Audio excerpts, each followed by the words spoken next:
And if we look a little bit closer at the scripture, at Hanukkah, at our lives, then we see this amazing pattern that emerges. And so look at this. Abraham is called to make Aliyah. He leaves his father's house to move to the land of Israel. He arrives at the land of Israel and is given a promise, an everlasting covenant. Let's look at the source. Genesis chapter 12, verse 6 and 7.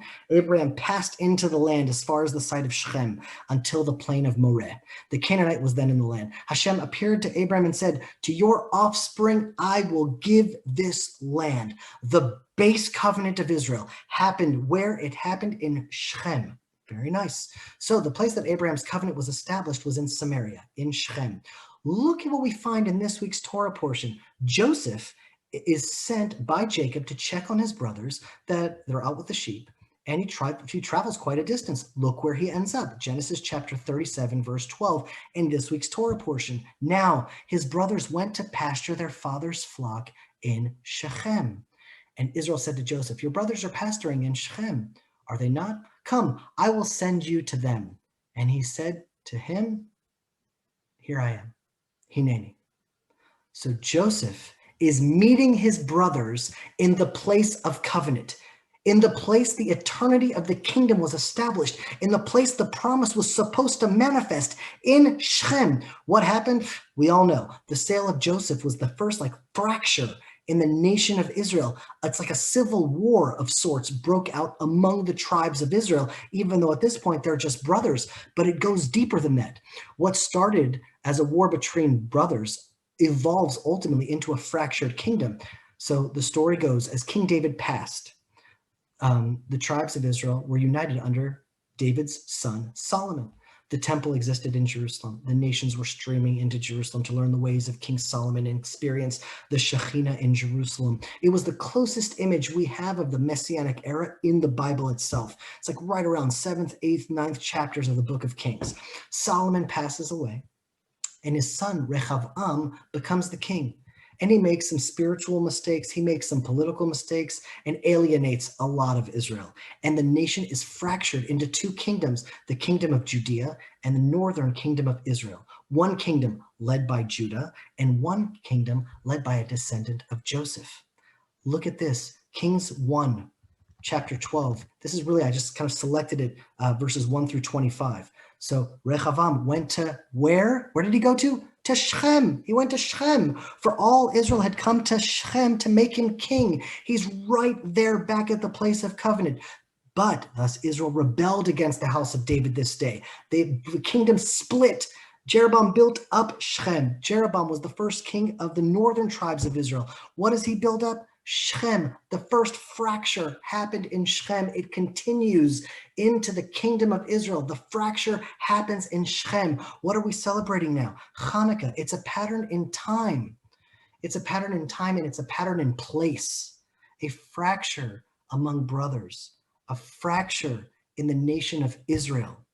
The place God established as the point of covenant to inherit the land as an everlasting possession was the place that the nation disintegrated and made way for the destruction and exile of Israel. It's as if scripture is telling us the only way to inherit the land is through unity. As long as the brothers are fractured, they're going to end up in Egypt. If the nation ends up divided, Babylon and Assyria are going to come and exile you and destroy Jerusalem. That is the reason we celebrate Hanukkah now. Of all holidays, Hanukkah represents the battle between assimilated, Hellenized, lost Jews, lost into the culture of the nations, lost believers that are just lost to us, and they turned against us. And then there were the God-fearers, the keepers of the Torah, the believers. And most Jewish holidays, an external enemy threatens Israel. It's like Egypt is the enemy in Passover, and Persia is the enemy in Purim. Now, this time in Hanukkah, the war was internal also. It was between brothers. And so what are we doing here? It's like we are witnessing the final return of Israel to its land. And what is the eternal message of Hanukkah? The story of Joseph, the story of a fractured kingdom. The key to building the kingdom is for brothers and sisters to dwell together, to come together, unity and peace and fellowship. It's like what we are doing is leading a way toward peace, reconciliation, and covenant. What better thing could we possibly be involved in? I can't imagine anything better than this. And so I just want to share one thing that is absolutely critical for you to hear in these times. And I want it to go from your ears to your brain and all the way down into your heart, because we're moving forward into this new Corona world and the new Biden administration and all the unknown that lies ahead. There's an ancient midrash, an old teaching that brings out the essence of the story of Joseph for our time. And the midrash goes like this. It's an automatic translation. After the sale of Joseph, the brothers were busy mourning. Jacob was busy mourning. Judah was busy finding a wife. And the Holy One, blessed be he, was busy making the light of Mashiach. When the family realized what they had done after they lost Joseph, the family just fell apart. Their whole world was consumed with agony and pain and regret. It's just an absolute replay of Cain and Abel. Cain says, "My sin is too great for me to carry." Jacob loses his connection with God over his grief. Jacob's anguish banishes God's spirit from him, from his heart. Jacob was left alone, entirely consumed by the loss of Jacob, just removed from God. That was it. That was for like 20 some odd years. In Genesis chapter 37, verses 34 and 35, you see it right there. Then Jacob rent his garment and placed sackcloth on his loins. He mourned for the loss for his son for many days. All his sons and his daughters arose to comfort him, but he refused to comfort himself and said, "For I will go to the grave mourning for my son." And his father wept over him. You know, the children, they loved Jacob. They were jealous because Joseph, you know, they wanted their father's love. And now they just crushed their own father. They just destroyed him, and that destroyed them. I mean, Judah takes it the hardest, gives up, abandons the family, leaves the destiny of Israel. That's a whole other session that we should go into. But everyone right now, everyone is just consumed with all the chaos of this world, of, you know, the fears, the regrets. Who knows what's going on now? But just like then, when the family of Israel was consumed with fear, regret, sadness, all of the while, Hashem is setting up the stage to save not only Israel, but to save the world. While they were busy mourning, Hashem was busy making the light of Mashiach.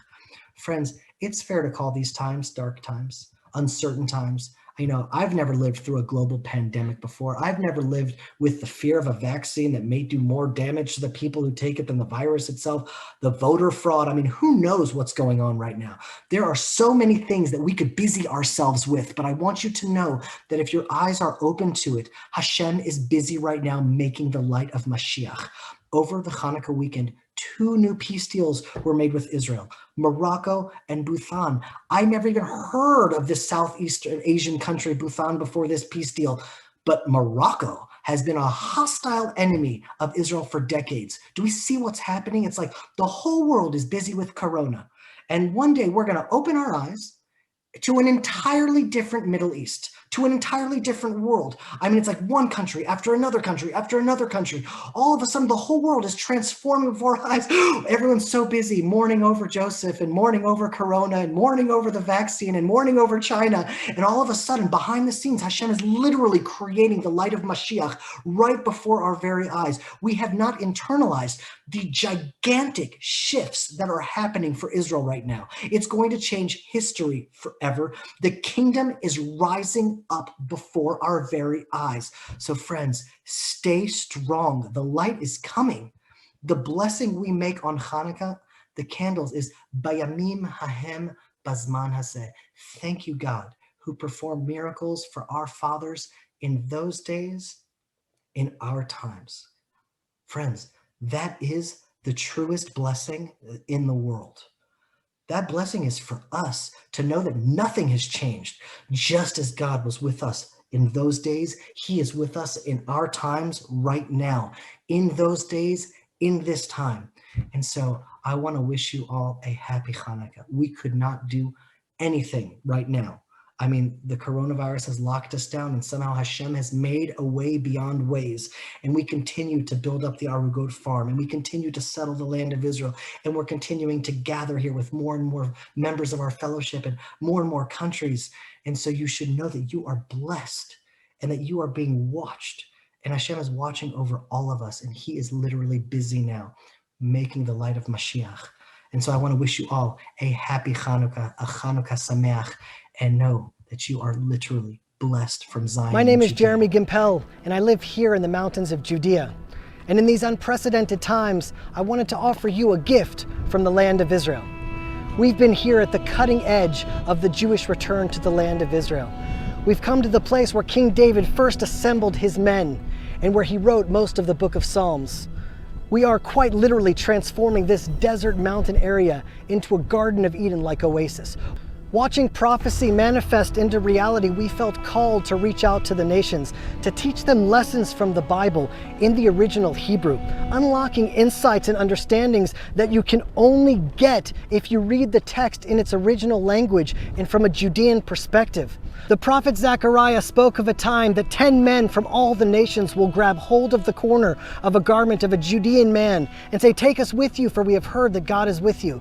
Perhaps this is the time that the righteous among the nations will now make a sharp U-turn and reconnect to Israel, reconnect to Judea, reconnect to the Hebrew roots of the spiritual realities of this world. This is an invitation to join us at our next live gathering with hundreds of families from over 30 countries around the world. And if you register now, we'll give you a free gift from Israel, the first 5 sessions that unlock the secrets of the Hebrew Bible and how to live as a believer in these times. I hope to see you at the Land of Israel Fellowship. Shalom.